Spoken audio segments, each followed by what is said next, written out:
Hey, what's up everybody? Welcome back. I am James and you are watching Blue Dog Aquatics. Now today, as seen by the title, we are looking at the care guide for the Oranda Goldfish. These guys are absolutely amazing and they come in different colors. Look, there's a blue one way back there. He doesn't like to be seen. The reds up here, which is funny that they call them reds because they're actually orange. So, I don't know. So, getting into it, guys, I want to thank you to all the new subscribers. You guys are absolutely amazing and helping this channel to grow. We are growing like a weed, and I can't thank you guys enough for your support.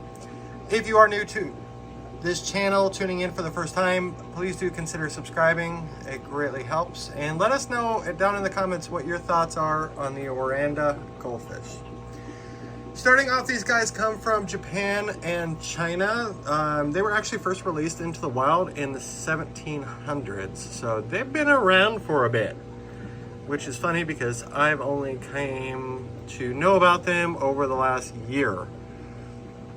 But that's so awkward, and I have friends that kind of remind me of an Oranda. just kind of derpy and kind of don't care about anything. Anyway, full grown, these guys can be 8 to 12 inches. That is from nose to the tip of their tails. They do come in different morphs. There's fantails and calicos and pieds and reds and blues and so many different colors. These ones that we were looking at are called reds. Then, like I said, back here in the corner is, you can kind of see him freaking out back there for no reason, is a blue. Lifespan for these guys are about 8 to 15 years.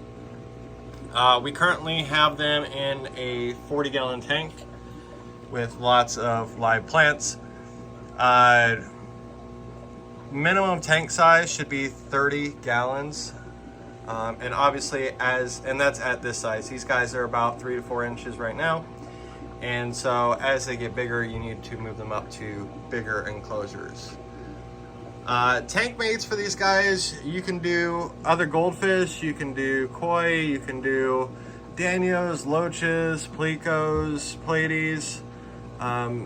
Just as long as you don't get something that's aggressive that will nip at their fins, because as you can see, these guys don't swim that fast. They're just do-do-do-do-do-do. Diet for these guys is actually pretty straightforward. The most common thing that people feed them are fish flakes or pellets. They can also eat brine. Someone also said salad, which I'm guessing would be a mixture of plants. So as long as you can see one. Nate, don't chew on that plant. You can already see him chewing on the plant.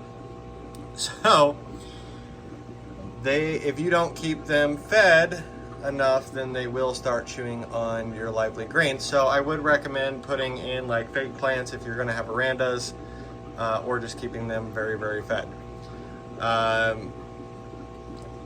Tank temperature, so these guys should be 72 to 78 degrees is what most people keep them on. Goldfish can actually tolerate lower temperatures. That's actually how koi and goldfish can be in ponds and go through the winter. I wouldn't recommend putting these Orandas out in a pond over the winter. I would keep them indoors, because then you can see this cuteness all the time. Isn't that right?